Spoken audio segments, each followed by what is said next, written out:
As the 3DS is my favorite console of all time, I've had many years worth of experience with it. The thousands of hours I had spent playing games like Miitopia, Pokemon, Smash Bros, Mario, and even finding new games through the eShop. Hell, just look at my Backloggd Even when I wasn't playing the hot new game, there's still a lot to do on my 3DS. I can make half-baked animations, watch YouTube, explore the endless amount of demos, stare for stats at hours on end. When it comes to the 3DS, there's so much to explore even without Wi-Fi. But easily one of the most overlooked aspects of the 3DS was the community factor. More than any other console Nintendo has ever released, the 3DS was one of the first consoles that truly embodied the community in its games. Whether it be a Miiverse post, download play letting you share your own games with others, or one of the headlining features of the console, Streetpass. But Streetpass is quite interesting as a concept, and it's really a concept that could only be done with the 3DS.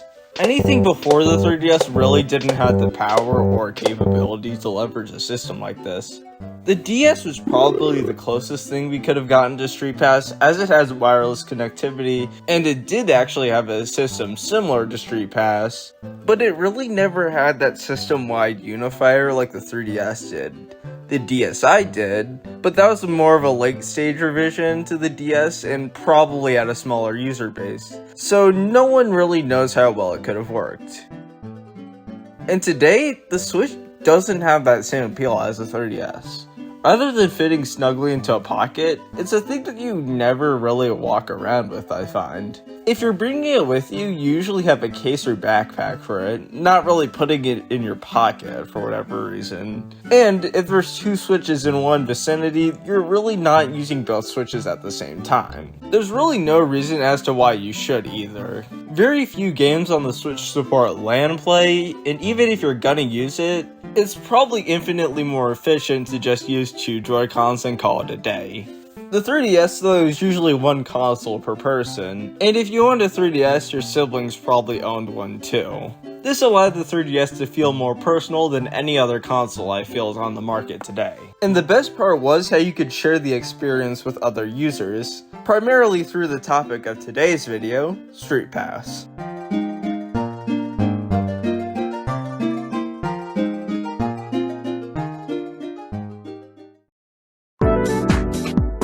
For the kids who were born after 2015, sorry for your loss first of all. Or for the people who just didn't buy a 3DS, Streetpass is a feature that's exclusive to the 3DS handhelds. Whenever two systems passed by each other, they would exchange data between systems, up to 12 games at a time. But the great thing about 3DS Streetpass was that it was really seamless. All you had to do was leave your console on, go for a walk, and good chances are you'd have a Streetpass by the end of the day. When I was younger, I remember going on a car trip and just playing on my 3DS all day, and I walked away with like 10 Streetpasses per car ride at least.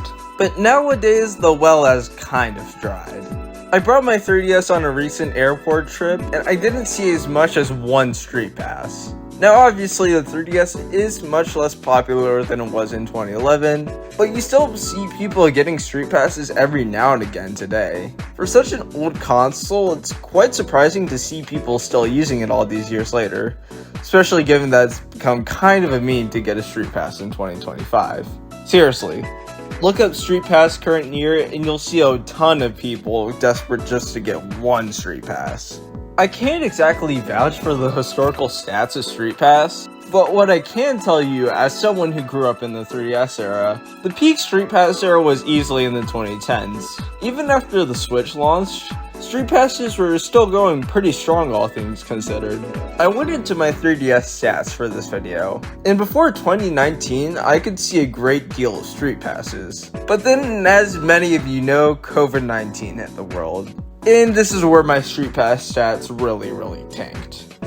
In my own data, I legitimately had no Streetpasses. And I know many friends who can also relate to this. Most people weren't really going outside. Coupled with the fact that new 3DSs went out of production, it really took a hit to Streetpass. The last year I actually had a Streetpass was 2023, where I also brought my new 3DS on a trip and got about 8 tags or so. And in 2024, I only ended up with 2 Street Passes total. And based off my friend's data, the peak years of 3DS Street Pass were from 2011 to 2017, where most of us averaged about 100 Street Passes or so. There was a dip in 2018, but this is also the year after the Switch came out, so I was definitely expecting some fall off. But then in 2020, Street Passes really just bombed and never came back at all. It's not gone forever, surely. The Street Pass service itself is completely offline and doesn't require any internet. So yeah, you could still get Street Passes, but it's also really rare nowadays. You'd be lucky if you get past 1 or 2 rounds of Street Pass to Plaza, if that. Much less any other game that actually supports Street Pass, since you're not guaranteed to run into people who actually play your same games. Now for, say, Street Pass Plaza, you can use play coins to basically emulate a Street Pass. But that's not every game. For unmodded consoles, there's just really no universal fallback for Street Pass. Nintendo did offer Street Pass relay systems, but in 2018, all of them were shut down, save for specific ones at the Nintendo NYC store and various Best Buys in Canada. Blame Wikipedia, I don't know. But with the shutdown of the 3DS eShop and the Nintendo Network ID services, it's safe to say that Nintendo also could have killed these relay systems, as far as we know anyways. But is Street Pass just dead? Gone to time, remembered by videos like these. Well, for anyone who has a stock 3DS, pretty much yes. But software modders once again continue to push what's possible with this decade-old handheld. If you somehow haven't hacked your 3DS in 2025, it's seriously worth it, trust me. You can get dozens of emulators, revive the online service, use any amiibo you want, use custom themes, basically anything you could really want to do. If you see any given 3DS nowadays, there's a good chance that it's hacked, so it's a great investment. Or, well, that's what I would be saying, if it wasn't 100% free. Go to 3ds.hacks.guide to get started. Anyways, back to your regularly scheduled zeusdeegoose.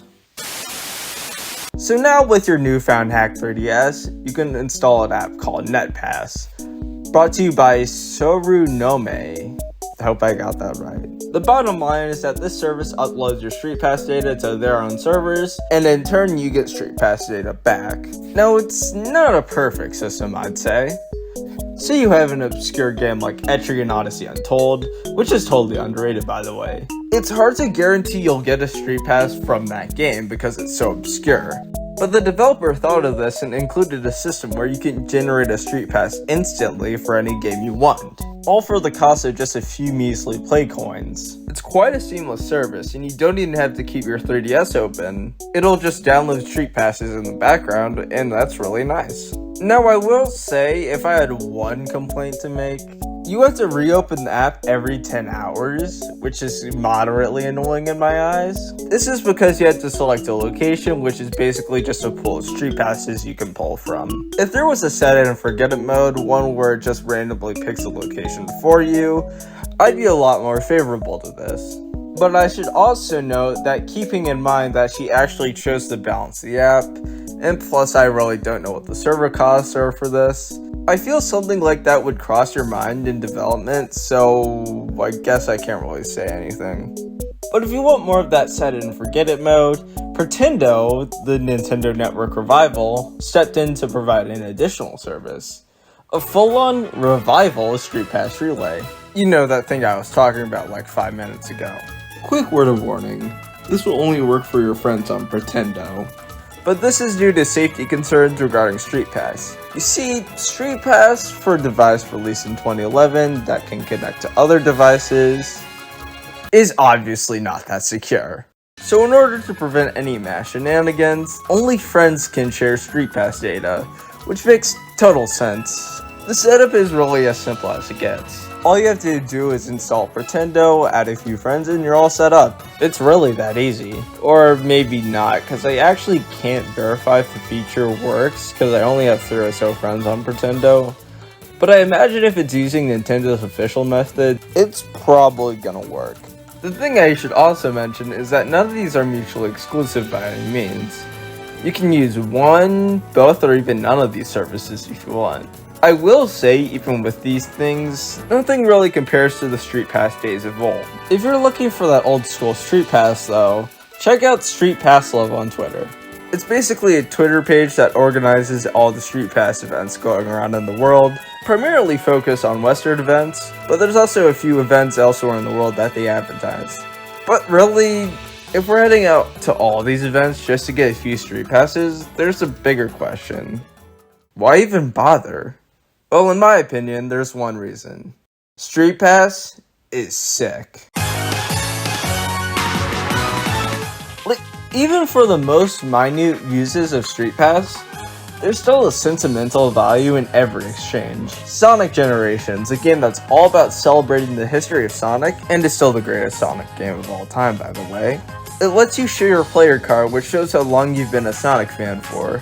Yoshi's Woolly World lets you share your Yoshi designs with the world. Hell, if you want to go further, Mario Maker lets you share your own custom levels, and is the only way to share levels. God, I'm still pissed. Not to mention those games where you just battle each other, there's a lot of variety on the 3DS. Most first-party titles pledged their support for Streetpass, and it really worked out well in the end. But, inarguably, the greatest Streetpass game of all time is Streetpass Plaza. I have an endless amount of memories with this game in particular. Now, on paper, it's just a service that displays pretty much everyone that you Streetpass, with comically iconic music, by the way.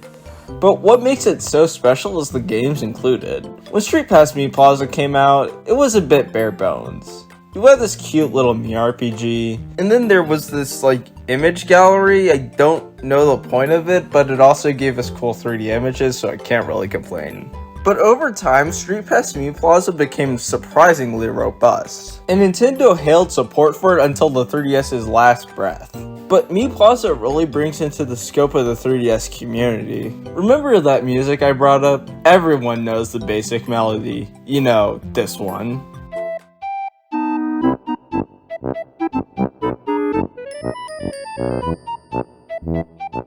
But if you got 20 Miis, you would hear this.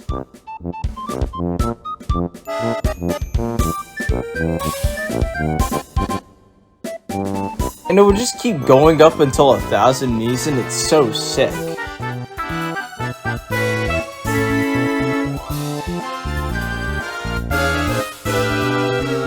And just for context, here's my theme music right now.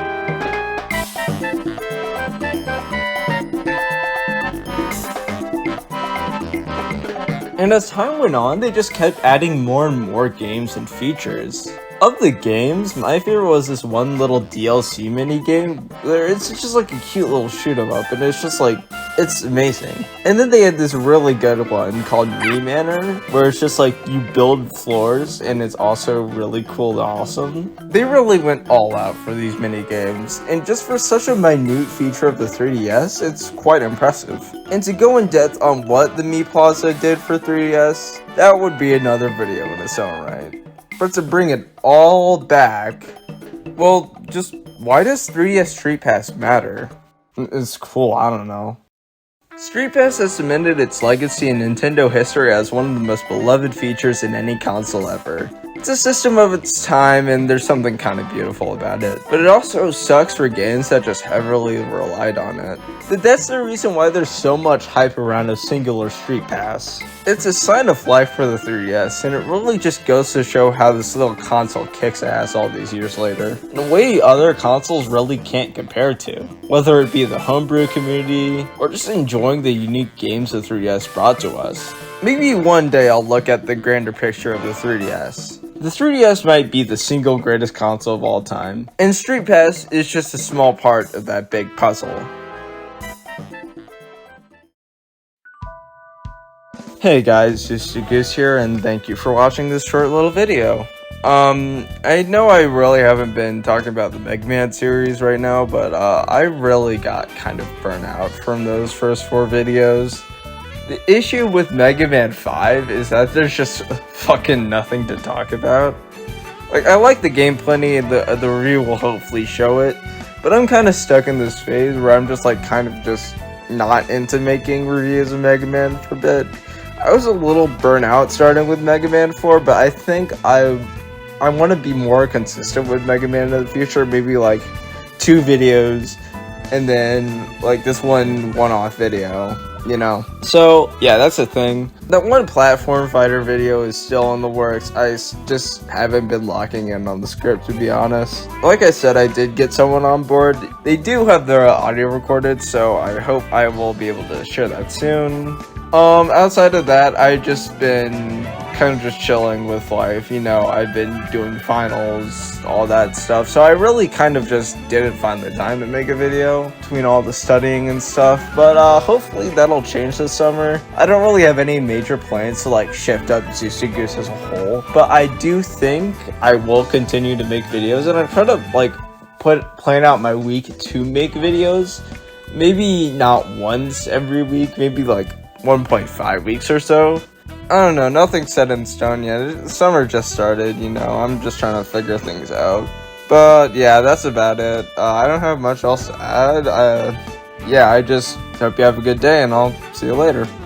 Tune in next time for more Goose.